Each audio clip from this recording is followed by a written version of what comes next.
Hello everyone, it's DiegoDoom here. Today I'm bringing you another review. Today I'll be reviewing S.H.MonsterArts Super Mecha Godzilla. Super Mecha Godzilla comes from the 1993 film Godzilla vs. MechaGodzilla, also known as Godzilla vs. MechaGodzilla 2. To learn more about the film, check out my reviews of S.H.MonsterArts MechaGodzilla, Fire Rodan, and UX0192 Garuda. This particular S.H.MonsterArts release is known as Super Mecha Godzilla. Previously, we needed to buy both MechaGodzilla and the Garuda separately in order to have an official Super Mecha Godzilla figure. The Garuda was a Tamashii Web exclusive whose price rose rapidly after release. Collectors who initially missed the Garuda's release had to pay high secondary prices or simply endure not being able to have a complete Super Mecha Godzilla figure. Now, with this new release, we have both MechaGodzilla and the Garuda with new paint apps in one convenient package, giving collectors a chance to finally have their own Super MechaGodzilla figure. Be sure to check out the 1993 film Godzilla vs. MechaGodzilla. It is absolutely fantastic. S.H.MonsterArts Super Mecha Godzilla is another fantastic release in the S.H.MonsterArts line. Super Mecha Godzilla has a fantastic sculpt, fantastic paint applications, fantastic accessories, and a great range of articulation. Let's jump right into it and take a look at MechaGodzilla himself. MechaGodzilla has a great range of articulation. First, let's start with the head. We can look left, we can look right, we cannot look down, but we can look extremely high up. As you can see, when I'm tilting the head up, it reveals some new engineering going on in the neck. As we tilt the head all the way up, if we look on the back, we can see the dorsal fins retract, and once we have the head fully extended, we can push down, and now MechaGodzilla is ready for his flight mode. If you guys recall with the original MechaGodzilla release, in order to set his head up to be in flight mode, we had to remove the head and also attach an alternate neck piece. I really do love this new engineering system going on in the neck because with the previous release, attaching that separate neck part was pretty hard. The shoulders have a great range of movement. They can move in and out, and they can rotate a full 360 degrees. The arms can come out a little bit less than 45 degrees. We have a nice bend in the elbows. The hands are on straight pegs so we can tilt and spin these freely. In the upper torso, we can lean forward, backward, twist side to side, and lean side to side. Moving down to the legs here, we can kick forward this much, backward this much, and come out the side this much. Something else that's new that you'll notice about this figure, in the thigh area here we have these two cover pieces. These are very nicely done and hide the joints pretty well. As we move the legs forward and back and to the side, you can see that these pieces move out of the way and do not hinder any of the articulation. We have a nice bend in the knees. The feet can tilt and swivel, and something to note about the feet, especially with my figure, the ankle joints are extremely tight, so do be mindful of that.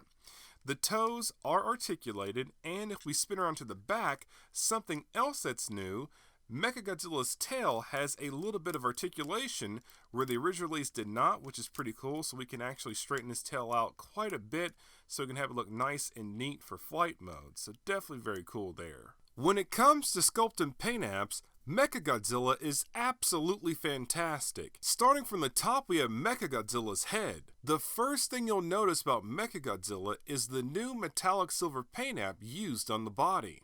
At the top of the head, we have the spiked mechanical accent. MechaGodzilla's brow is comprised of various angular panels. The eyes have a nice angular sculpt with yellow compound lenses. On the sides of the head, we have various mechanical panel lines. The snout has a nice angular sculpt. If we open up the mouth, we can see MechaGodzilla's teeth with a nice sharp sculpt and a metallic silver paint app. Inside of the mouth, we can see the two nicely detailed large Mega Buster cannons. Moving down, we have the large, smooth, bulky chest with various vents. On the shoulders, we can see even more angular vents. The elbow areas have a nice coiled sculpt with a nice dark gray paint app. The forearms have some nice weathering effects going on around the shock anchor ports. The claws have a nice sharp multi-segmented sculpt.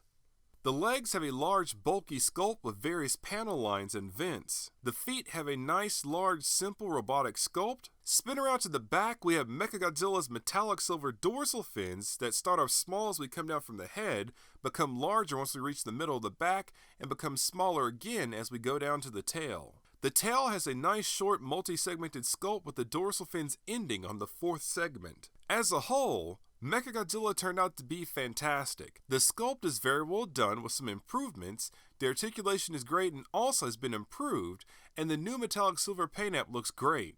As nice as this figure is, I have the same feeling as I do with our other S.H.MonsterArts repaints. This is the figure they should have released in the first place. Now, let's take a look at the accessories. MechaGodzilla comes with a pair of flight hands, one plasma grenade attachment, and the Garuda. First up, we have the flight hands with a nice mechanical sculpt with metallic silver and glossy black paint apps around the finger digits. The hands attach via straight pegs. To attach, hold close to the wrist joint so the pressure is on the hand and not the joint itself. Once you remove the normal hands, attach the flight hands to complement MechaGodzilla in his flight mode. Next, we have the plasma grenade attachment with a metallic silver paint app and a dark glossy gunmetal paint app in the center. To attach, first separate the upper torso from the lower torso. This can be difficult when you're doing this for the first time, so be careful. Next, remove the stomach panel and plug in the plasma grenade attachment. Finally, reconnect the upper torso, and that's it. Now, with the plasma grenade attached, MechaGodzilla can do some serious damage.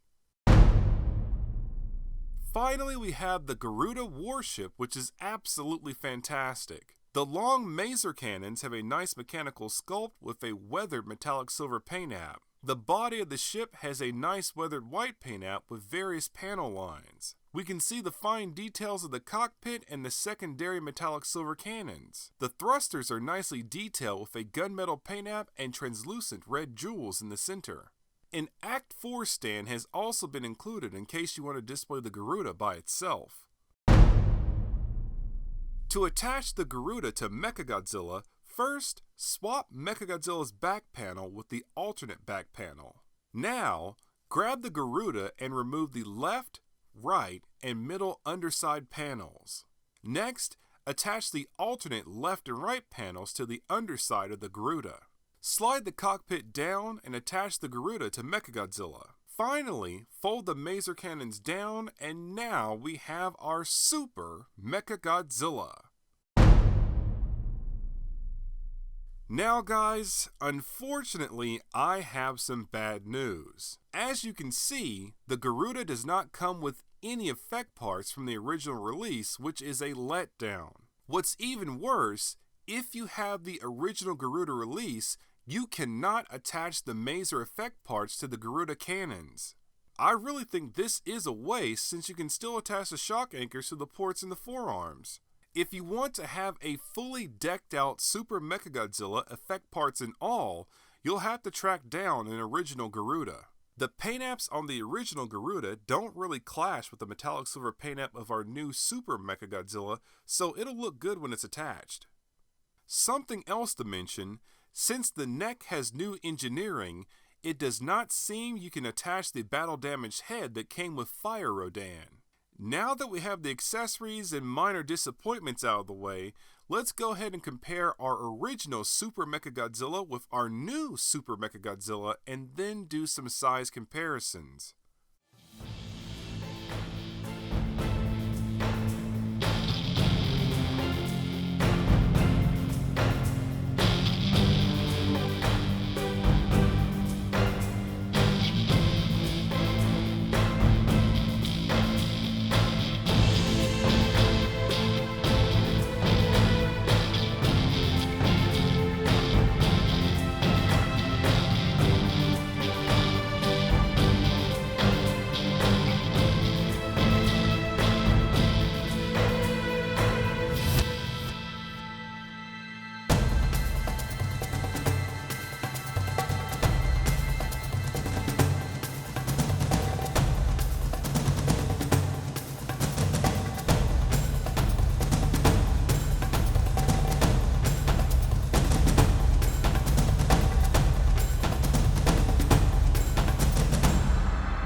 To conclude the review, S.H.MonsterArts Super Mecha Godzilla is another fantastic release in the S.H.MonsterArts line. Super Mecha Godzilla has a fantastic sculpt, fantastic paint applications, fantastic accessories, and a great range of articulation. This figure is definitely very nice, very neat, and very cool.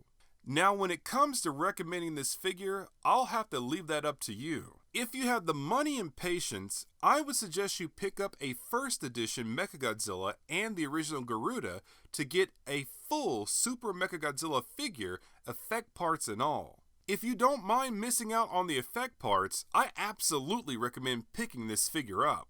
Be sure to check out the 1993 film Godzilla vs. MechaGodzilla. It is absolutely fantastic. This has been another review by DiegoDoom. Thank you very much for watching, and please stay tuned for more figure reviews. To see more S.H.MonsterArts reviews or the previous review, click the links on screen. Be sure to follow me on social media and like, comment, and subscribe.